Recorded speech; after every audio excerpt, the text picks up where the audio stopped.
Politicians होते हैं ये इतना कल्ट फैन बेस कैसे बना पाते हैं?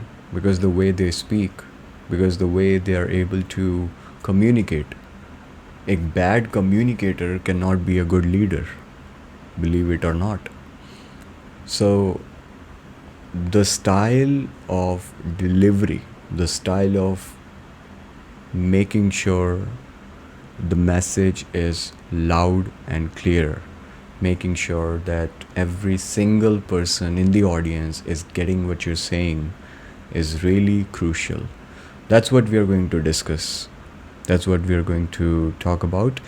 And not like rocket science, बहुत ही easy जो चीज़ें हैं that are like known, but उनको बहुत ज़्यादा avoid किया जाता है, ignore किया जाता है. So we'll make sure that we will try to implement all those techniques जितने भी leaders हैं जो यूज़ करते हैं, right? So without further ado, let's start with the first point, that is the power of pauses. The power of pauses. Pause. एक full stop जो होता है, or you can say comma, after every sentence, उसकी importance क्या है? उसकी बहुत ज़्यादा importance है. You see what I did just now? मैंने बोला उसकी बहुत ज़्यादा importance है. साइलेंस. मैंने एक पॉज लिया वहाँ पे. वो पॉज मैंने क्यों लिया? वो पॉज मैंने इसलिए लिया ताकि द वर्ड जिस पे मैंने अपना सेंटेंस एंड किया है उसकी इम्पोर्टेंस डिलीवर हो, ताकि वो इम्पोर्टेंट लगे. After every sentence which is important and that you want your audience to pay close attention on it, you have to use pauses. उस एग्जैक्ट सेंटेंस के बाद आपको पॉज लेना है. There is no hurry. जितने भी successful leaders हैं, successful politicians हैं, so they use it, they use this technique so much. So every time when you're speaking, every time when you're saying something, regardless of वो आप किसी एक बंदे से बात कर रहे हो या 4 लोगों से बात कर रहे हो, make sure after every important thing consciously decide करो, देखो आपकी कौन सी चीज़ें ऐसी इंपॉर्टेंट हैं, और ये फिर आपकी हैबिट में आ जाएगा. स्टार्टिंग में you have to be aware about it. Starting में you have to do it intentionally just to practice. After that ये ऑटोमेटिकली होने लग जाता है. हमारा माइंड जो है उसे ग्रैब कर लेता है as a habit. So you just can not ignore this fact. Without pauses आपके जो वर्ड्स हैं, आपकी जो डिलीवरी है, it will not serve the purpose. हो सकता है बहुत ज़्यादा इंपॉर्टेंट बात कर रहे हो, but just because you don't know how to deliver it properly so that the message is clear, आपकी जो भी बात है उसका इम्पैक्ट उतना स्ट्रॉन्ग ना हो. ठीक है. Second thing would be about story telling. Evergreen. I mean, for years and years this is going on and this works every single time. When somebody uses storytelling over facts, storytelling over data, storytelling over researches and boring numbers, the impact they have over someone who's just talking about numbers, it's crazy. किसी से भी connect करने के लिए it is very important that you use stories. एक पुरानी कहावत है, you know it, fact tells, story sells. जो फैक्ट्स होते हैं वो सिर्फ बताए जाते हैं, बट स्टोरीज़ ही तो हैं जो बिकती हैं, right? So that is very important. Story telling की प्रैक्टिस करो. अभी अपकमिंग मॉड्यूल्स में स्टोरी टेलिंग के ऊपर बहुत ज़्यादा डेडिकेटेड वीडियोस भी होंगी, बिकॉज ये एक बहुत बड़ा टॉपिक है एंड इसमें एक ऐसे पॉइंट्स में बता देना, it's not it will not be justice for this topic. So but you can practice story telling की प्रैक्टिस करो. इंस्टेड ऑफ टेलिंग समबडी कि ये चीज़ का मीनिंग ये होता है and if you do this is going to happen, try to associate it with a story कि मेरे फ्रेंड ने ये किया था and then he got this result, so I am just concern that if you doing the same thing तो may be वो same चीज़ उसकी तरह ना हो, you know. Now you have a story to discuss, so that is really impactful और बंदे को समझ में बहुत ज़्यादा अच्छे से आता है when there is a story mentioned. ठीक है. सो आज से प्रैक्टिस करो, whenever you saying something make up a story. ज़रूरी नहीं है इट हैज़ टू बी कि सच्ची कहानी हो, it's not important, you just practicing. So make up your own story. एक कहानी ऐसी बना दो कि फलाना मेरा दोस्त ये कर रहा था and then all of a sudden this happened and eventually ये हो गया वो हो गया. स्टोरी बना के बताओ. जो चीज़ तुम डायरेक्टली बताने वाले थे, now you going to tell it with a story, so that works. एक पैटर्न आप देखोगे, ये जितने भी लीडर्स पॉलिटिशियंस होते हैं, they repeat important things, right. Make in India, right. कुछ ऐसे स्लोगन्स हैं या कुछ ऐसी चीज़ें हैं जो इजी टू अंडरस्टैंड है, yet they repeat it so many times कि वो आपके माइंड में फिट हो जाती है. सो हर स्पीच का, हर वर्ड का जो एक लीडर के या एक स्पीकर के मुंह से निकल रहा है, उसका एक पर्पस है.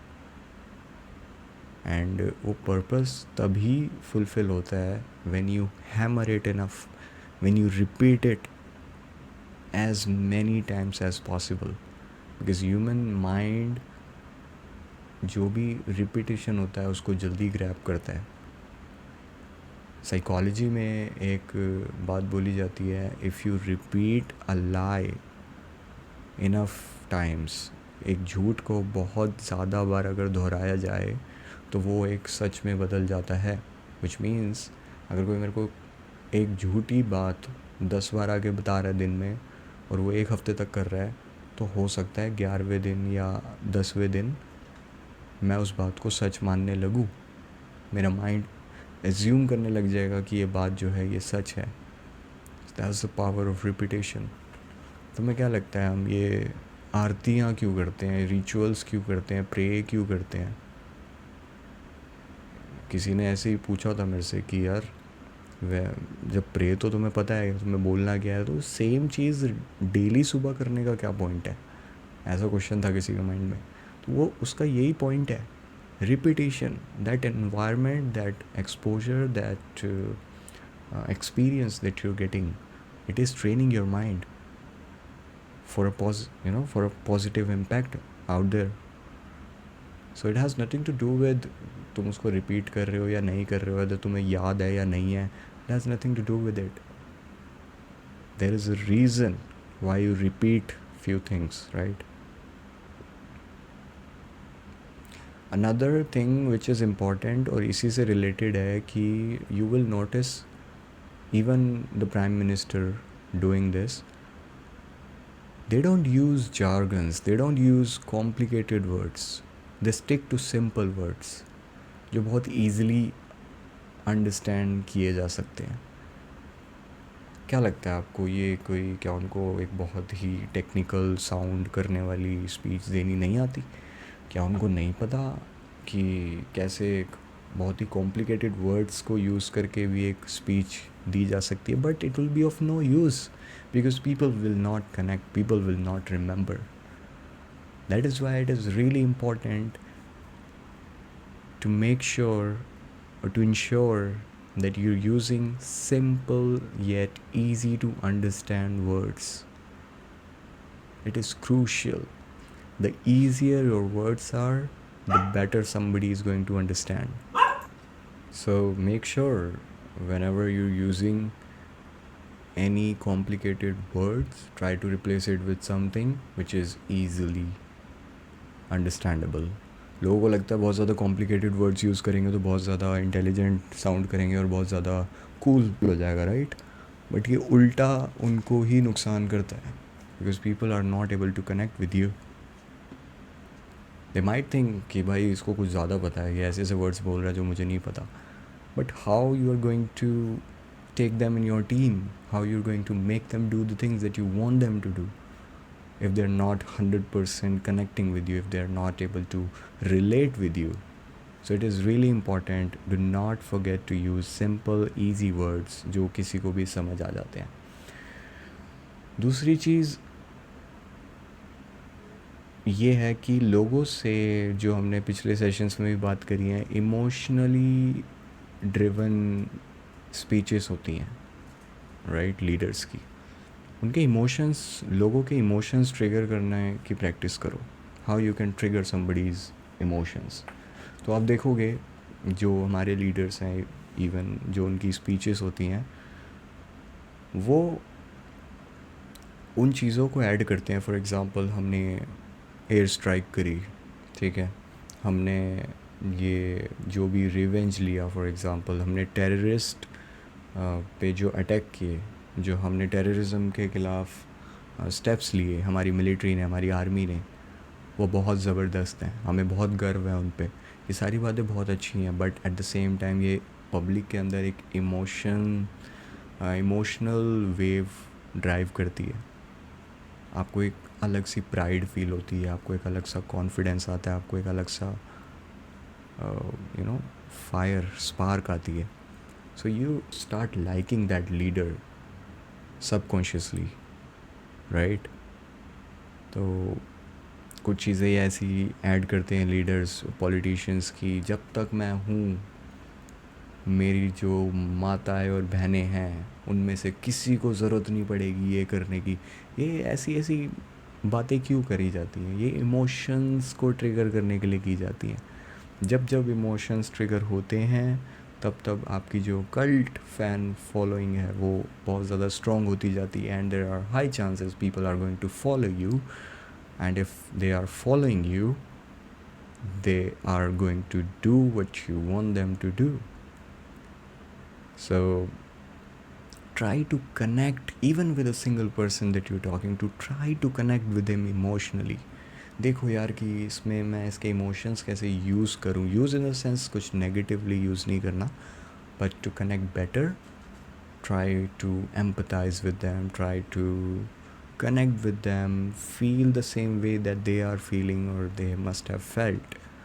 So try to connect with them emotionally. That's all it is. And उसके अलावा you will notice this thing कि during their entire speech or during whatever they're saying, there is a strong opening and there is a strong closing, regardless of what is there in the body.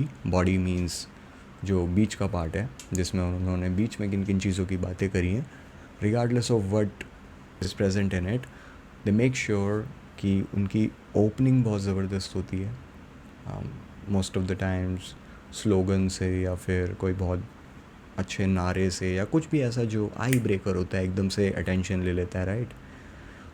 और closing एक call to action के साथ होती है कि आप लोग वादा करते हो जो भी आज मैंने आपको बताया उसमें आप मेरे साथ खड़े होंगे.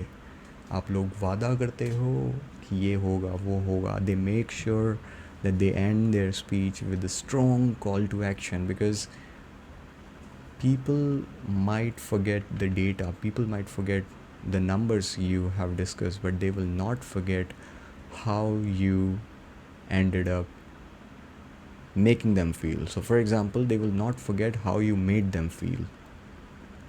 So feelings नहीं भुलाई जाती, numbers भूल जाएंगे, facts भूल जाएंगे, figures भूल जाएंगे, सारा data research है सब भूल जाएंगे, but आपको सुनते वक्त उनको कैसा फील हुआ वो नहीं भूलेंगे. So make sure you, while speaking,